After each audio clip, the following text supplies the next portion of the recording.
Spinal surgeons rely on these tools to help save lives. What you're about to see us machine today is just one component of a surgical retraction tool. These are the drop blades. These tools are used to access a patient's spine during spinal surgery, and these have been used across the globe to help change millions of patients' lives. Back when I worked in medical manufacturing, I had the opportunity to make drop blades just like these. These particular parts are a modified version of that original prototype. Systems like this are designed to help surgeons maintain stable, controlled access during surgery. Keeping that in mind, any small mistake while machining this part could result in a minor surgical accident to complete surgical failure. So to reliably machine parts at this level of precision, I'll be using YCM's CX4. We've already prepped our stock with a dovetail. All we have to do is load in our part and get rolling.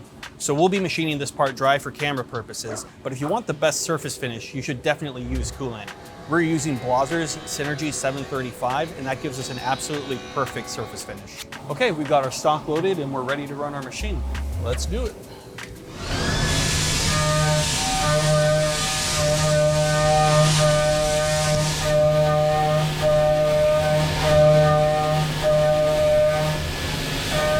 This is the fastest I've ever gone on a machine. This machine goes up to 787. We're going 785. We're going almost as fast as this machine will let us go. And the spindle load's handling pretty well. I honestly thought it'd be a little bit higher, but this YCM is doing real well.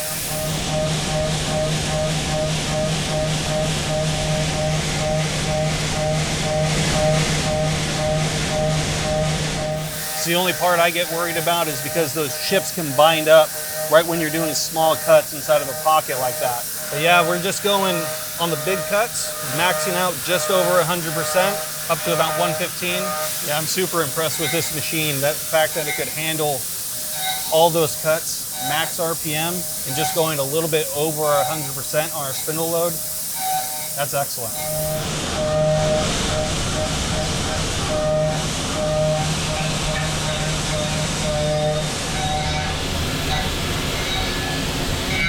And that's how you rough a part. One thing that's nice about machining these parts is that we're making them out of just one piece of aluminum. This saves us a lot of time and money because otherwise we'd have to create two separate programs, use two separate pieces of material, and do two different setups. This way it's one setup, one program, and two parts.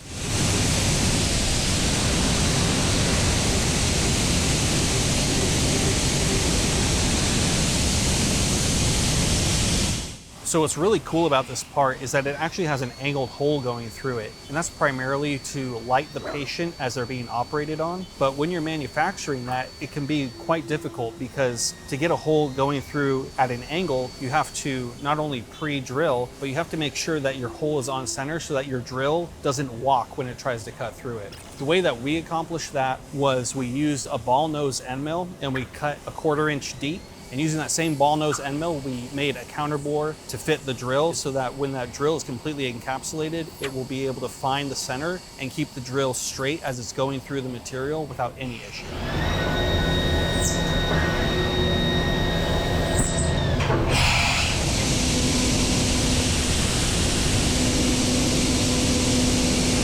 All right, so what's really cool about this is we have our tool coming in to cut our teeth right now. The spacing between these teeth are actually a nominal size, which is 1/8 of an inch. Typically, you want to avoid that at all costs. You don't want any kind of tool going in there at a nominal size, cutting those teeth, burying itself into the corner, and causing chatter. So you can do one of two things. You can either rework this with your engineer, or you can change tools. In this case, we happen to go with a Horn 3mm tool, which is just slightly smaller than 1/8 of an inch. So it can go through and do all those tight cuts without interrupting on the walls or the corners, and everything turns out just fine.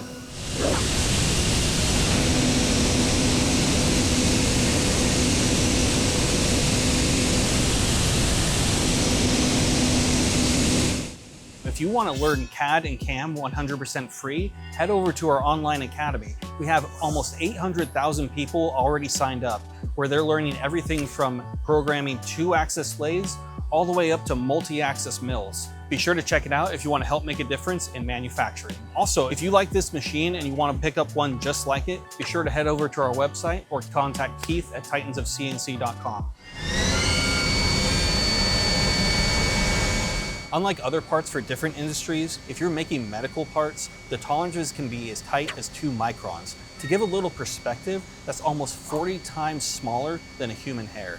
And those tolerances don't just exist on one part, they stack across multiple components. And when everything comes together into one compact mechanical system like this, even the smallest variation can affect how the system behaves, how it moves, how it aligns, and ultimately how the system performs. And in medical manufacturing, that level of precision matters. It changes people's lives.